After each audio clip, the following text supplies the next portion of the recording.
नमस्कार, स्वागत है आपका। मैं हूं आपके साथ कृष्ण भोंडेले और आप देख रहे हैं हमारा खास कार्यक्रम तलाश। कई दफा जब जवाब सामने ना हो तो शुरू होती है तलाश। तलाश सच की, तलाश सवालों के जवाब की, तलाश उन अनसुलझे रहस्यों की जिन पर आज भी डला हुआ है पर्दा। तलाश ऐसे चक्रव्यूह की खोज की जिसका रास्ता आज तक न किसी को न मिल सका हो। और इसी तलाश में बढ़ते हुए हमारी टीम पहुंच गई एक ऐसे स्थान पर जहां ईश्वर से होता था सीधा वार्तालाप। सवाल था कि यह क्या सचमुच संभव है? ईश्वर से बात कैसे होती थी और फिर कहां है वो स्थान? इन्हीं सवालों के जवाब जानने के लिए हम निकल पड़े तलाश में। तलाश एक ऐसे स्थान की जिसके रहस्यों से पर्दा उठना अभी भी बाकी है। टॉकिंग गॉड वाली बात में आखिर कितना दम है? तो आइए शुरू करते हैं आज की तलाश।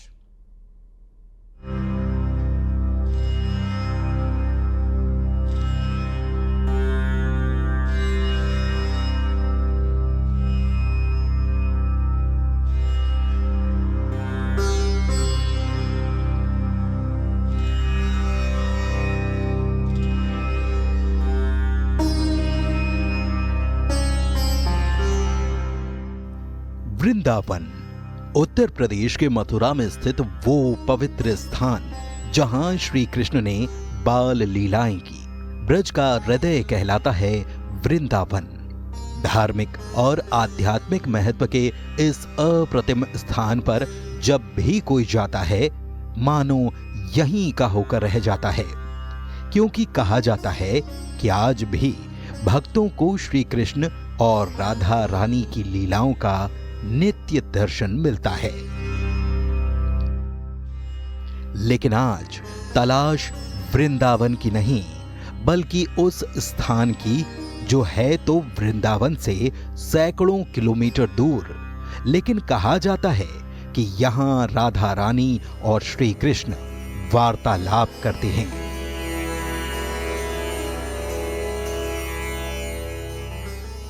क्या सचमुच ये संभव है? क्या मूर्तियां बोल सकती हैं? अगर हां तो कैसे और कहां? कौन सा दिव्य स्थान है ये? और आज तक इस स्थान के बारे में कोई जान क्यों नहीं पाया? क्या है इस स्थान का रहस्य? इन्हीं सवालों को जानने के लिए तलाश की टीम निकल पड़ी वृंदावन से सैकड़ों कोस दूर, धान का कटोरा कहे जाने वाले छत्तीसगढ़ के उस क्षेत्र की ओर जो खैरागढ़ के नाम से पहचाना जाता है।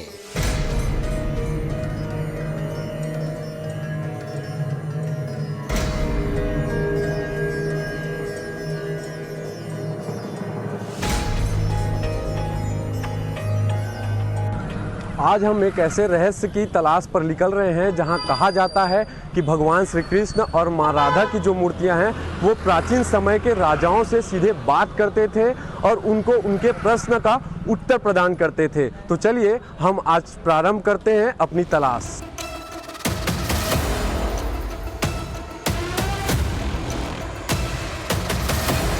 खैरागढ़, जैसा कि नाम से ही पता चलता है कि किले यानी कि गढ़ के नाम से प्रसिद्ध छत्तीसगढ़ राज्य में यहां भी कभी राजसी शासन हुआ करता था, जहां राजा और रानी उनकी प्रजा के कई किस्से आज भी सुने सुनाए जाते हैं। वहीं उस दौर की राजसी शान की निशानियां भी आज तक लोग देखते हैं। लेकिन खैरागढ़ जितना अपने किले को लेकर मशहूर है, उससे कहीं ज्यादा खैरागढ़ का जिक्र होता है यहाँ के इंदिरा कला संगीत विश्वविद्यालय से, जो कि एशिया का पहला संगीत विश्वविद्यालय कहलाता है। खैरागढ़ के बारे में बताया जाता है कि पुरातन काल में नागवंशी राजवंश के वंशज खड़ग राय ने इसे अपनी राजधानी बनाया था। हालांकि हमारी तलाश खैरागढ़ को लेकर नहीं थी, बल्कि तलाश शुरू हुई थी उस जानकारी को लेकर जिसमें कहा गया कि यहाँ एक ऐसा स्थान भी है जहाँ राधा रानी और श्री कृष्ण वार्तालाप करते हैं।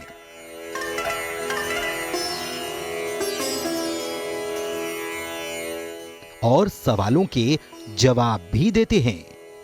यही तलाश हमें ले आई उस स्थान पर जो कहलाता है इंदिरा कला संगीत विश्वविद्यालय, 1956 में जिसकी स्थापना की गई थी।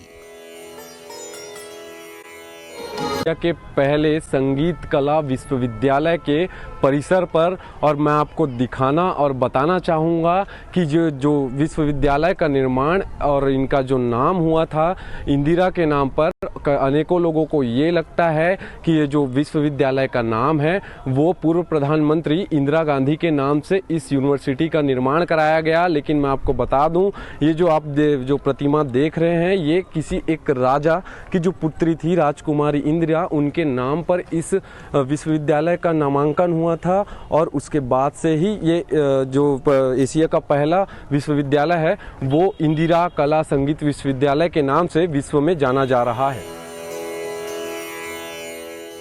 हम तलाश पर निकले थे एक ऐसे स्थान की जिसके बारे में कहा जाता है कि वहां कृष्ण और राधा की प्रतिमाएं बात करती थीं। लेकिन इस तलाश के पहले जब हम यहां पहुंचे और हमें एक और कहानी पता चली, वो कहानी थी इस आलीशान पैलेस के संगीत विश्वविद्यालय में तब्दील होने की कहानी।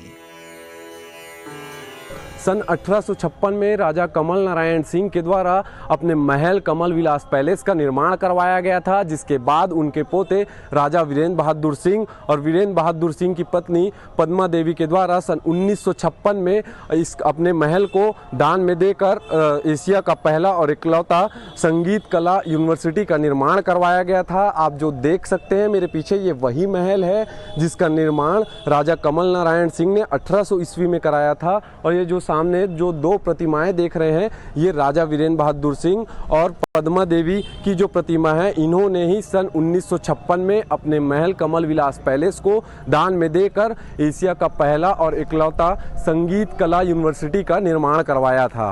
तो चलिए आइए हम अपनी तलाश आगे जारी रखते हैं। कहते हैं कला में स्वयं ईश्वर निवास करते हैं और जिस तरह से इस विश्वविद्यालय के छात्र यहाँ नृत्य और संगीत का नित्य अभ्यास कर रहे थे, उससे हमें यहाँ ईश्वरीय शक्ति होने का एहसास हो चला था।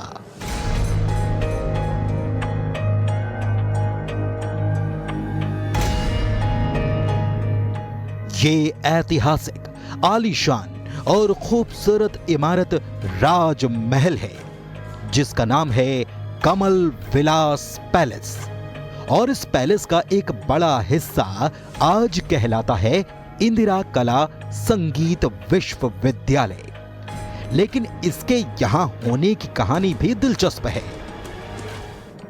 बताते हैं कि इस पैलेस का निर्माण सन 1800 ईस्वी में किया गया। तब यहां राजा कमल नारायण सिंह का शासन था, उन्होंने ही इसका निर्माण कराया। बाद में 1956 आते आते इस महल के हिस्से को दान कर दिया गया, क्योंकि कमल नारायण सिंह के पोते राजा वीरेंद्र बहादुर सिंह की बेटी इंदिरा संगीत प्रेमी थीं। उन्हीं की याद में यहां इंदिरा कला संगीत विश्वविद्यालय का निर्माण हुआ। तब यहां एक मंदिर था जिसके दर्शन यहां के छात्र नित्य करते। लेकिन समय बीतता गया और यह मंदिर हमेशा हमेशा के लिए बंद कर दिया गया।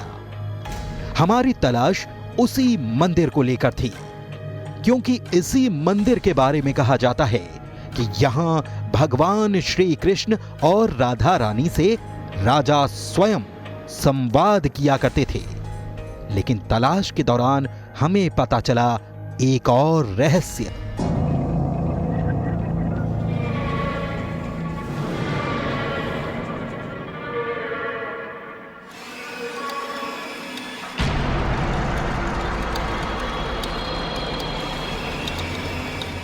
इंदिरा कला संगीत विश्वविद्यालय का यह महल अपने आप में अनेकों रहस्य को समेटा हुआ है। मैं आपको बता दूं, इस महल के अंदर एक ऐसी बावली है जहां अनेकों सुरंग है, ऐसा कहा जाता है। और इस सुरंग का उपयोग प्राचीन समय के राजा अपने आवागमन के लिए करते थे और अपने गंतव्य को प्राप्त करते थे।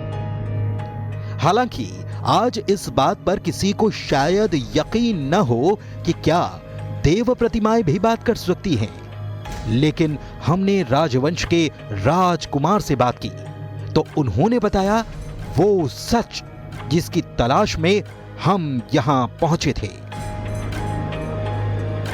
आज वो स्वयं अगर मंदिर का कपाट खुलवाएं तो उनकी लीला कुछ होगी कि भविष्य में क्या होने वाला है।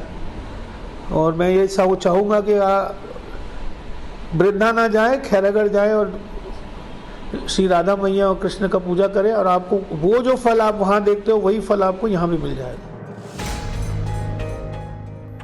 जाहिर है हमारी जिज्ञासा बढ़ चुकी थी। राजकुमार की बातों का सच जो हमें तलाशना था, लिहाजा हम पहुंचे उस दिव्य और चमत्कारी स्थान पर जिसके बारे में राजकुमार बात कर रहे थे। इस महल में सन 1956 में विश्वविद्यालय के निर्माण के बाद से जो प्राचीन राधा कृष्ण की जो मंदिर है और दरबार हॉल है, उन्हें किन्हीं कारणों से बंद कर दिया गया था, जिसे वर्तमान में नवनियुक्त कुलपति लवली शर्मा के द्वारा अब खोल दिया गया है, जिससे यहाँ पे पढ़ने वाले विद्यार्थी और स्थानीय निवासियों में हर्षोत्साह का माहौल बना हुआ है। ये मंदिर वाकई चमत्कारिक नजर आ रहा था, क्योंकि बताया गया कि मंदिर में राधा कृष्ण समेत जितनी भी प्रतिमाएं विराजी हैं, उन सभी की प्राण प्रतिष्ठा की गई थी।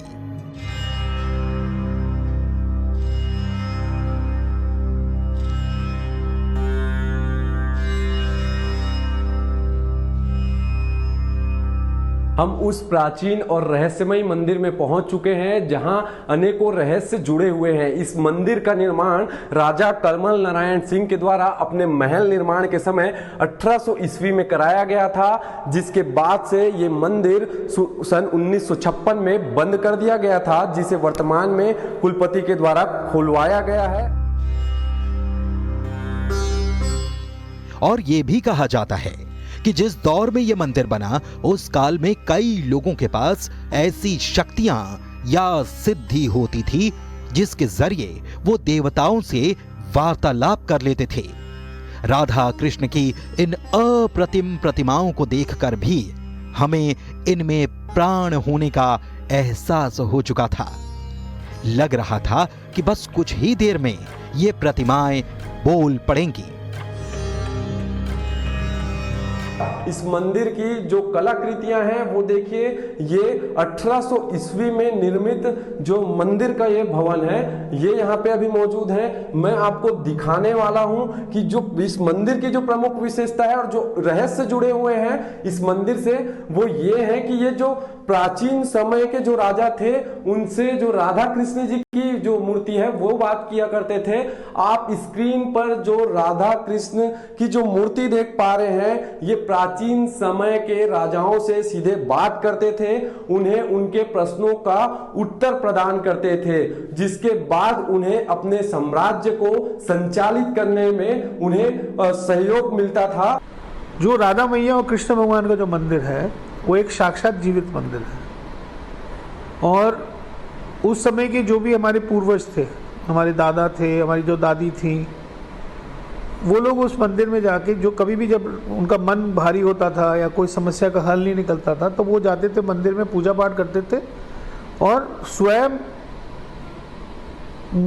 आवाज़ मूर्ति से आती थी बात कि भाई ये तुम कर लो। क्योंकि कमल नारायण बाबा एक जागृत मतलब एक तरह से उनके पास एक शक्ति थी, जो देवी भगवानों से इतना पूजा सनातन में किए थे, वो ध्यान, और वो तो कृष्ण भगवान उनसे बात करते थे, उनको बताते थे, राधा मैया बताती थी। कमल नारायण बाबा के बाद जब लाल बहादुर बाबा आए तो उनकी उम्र ज़्यादा नहीं रही, लेकिन इंडिकेशन आ गया था कि उनकी तबीयत खराब होने वाली है। लोग जब 1960s में जब भी इन्होंने, हमारी दादी ने दिया 56 में, आई थिंक 56 में दिया, जब इन्होंने मंदिर को जब दान दिया, यूनिवर्सिटी को जब दान दिया, तो उसके साथ सब मंदिर भी चले गए। सही मायने से अगर आप पूजा करोगे तो जो लोग वृंदावन जाते हैं उनको वृंदावन का फल ये मंदिर ही दे देगा। और एक तरह से हम लोग खुश नसीब हैं कि वो मंदिर खुल गया, क्योंकि वो कलयुग की लीला तो नारायण ही जानते हैं, हरि। तलाश की टीम उस स्थान तक तो पहुंच ही चुकी थी जिसके बारे में कहा जाता है कि राजा जब किसी समस्या या विपदा में फंसते और उसका निदान नहीं निकाल पाते तो वे सीधे यहीं आते, राधा कृष्ण को समस्या बताते, उनसे संवाद करते। क्योंकि ये मूर्ति कोई आम मूर्ति नहीं है, इसकी बाकायदे प्राण प्रतिष्ठा की गई है। और मुझे पता चला राज परिवार वालों से कि ये जो भगवान है, कृष्ण जी है, ये टॉकिंग गॉड है। तो टॉकिंग गॉड तो सुन के मेरे तो मतलब रोंगटे खड़े हो गए। और फिर जिस तरह से उन्होंने बताया कि हम लोगों को कोई असुविधा होती थी, कोई परेशानी होती थी, तो हम जाकर बैठ के मंदिर में भगवान से ही आराधना करते थे और हमारी ऐसे डायरेक्ट बात होती थी। तो मुझे फिर एक और कहना चाहिए कि डेप्थ जो फीलिंग है उसको भी मैंने वहां जाकर महसूस किया था। और राजा कमल नारायण सिंह जो खैरागढ़ के तत्कालीन राजा थे, जिनको 7 कृतियों के लेख का श्रेय जाता है और शीतला यश मालिका जैसी कृतियां उन्होंने लिखी थी, उनके समय का ही ये स्ट्रक्चर है, राजा कमल नारायण सिंह के समय का स्ट्रक्चर। तो मंदिर भी मुझको लगता है कि 1800 के बाद का ही मंदिर है और बहुत ही पुराना मंदिर है। निश्चित तौर पर खैरागढ़ की गौरवशाली इतिहास को लोगों के बीच और खासकर आने वाली पीढ़ी के लिए खोला जाना अपने आप में श्रेयस्कर है। और ये चीज़ें मुझको लगता है वहाँ बावड़ी हैं, आपने देखा होगा। दरबार हॉल को भी खोलने की पहल की गई है। दरबार हॉल में जितने भी तत्कालीन अवधि के शासक थे उनकी तस्वीरें हैं। म्यूज़ियम में भी बहुत सारी ऐसी चीज़ें हैं, क्योंकि इनका ये पूरा जो खैरागढ़ का इतिहास है वो झारखंड के पालकोट से जुड़ा हुआ है।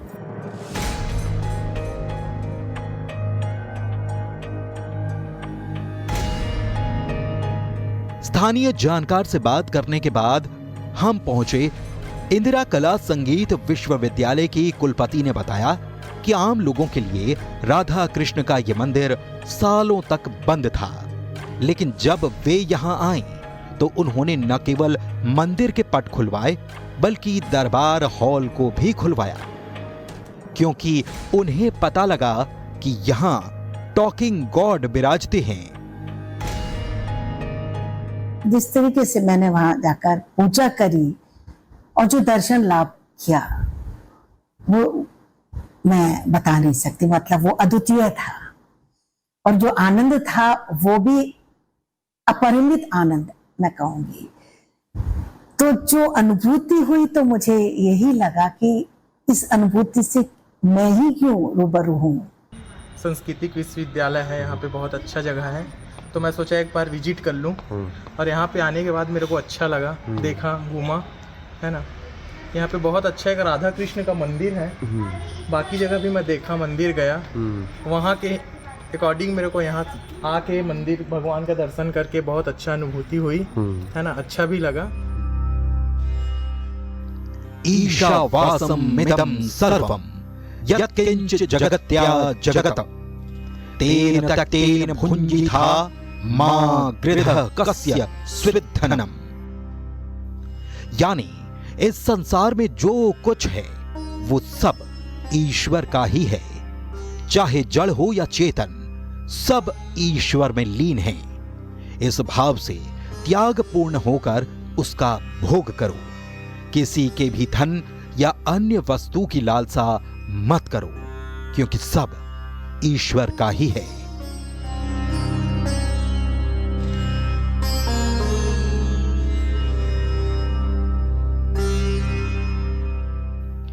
सचमुच इस स्थान को देखकर यहाँ की दिव्यता, भव्यता और इसके चमत्कार को महसूस किया जा सकता है।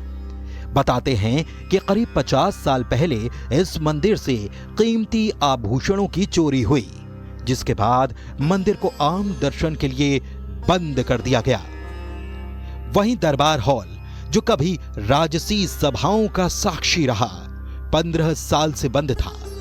वहां की दुर्लभ चित्रकला, ऐतिहासिक वस्तुएं अंधेरे में थीं, लेकिन अब ये सभी के लिए खोल दिया गया है। तलाश के लिए खैरागढ़ से रवि दुबे, न्यूज़ 18, मध्य प्रदेश, छत्तीसगढ़।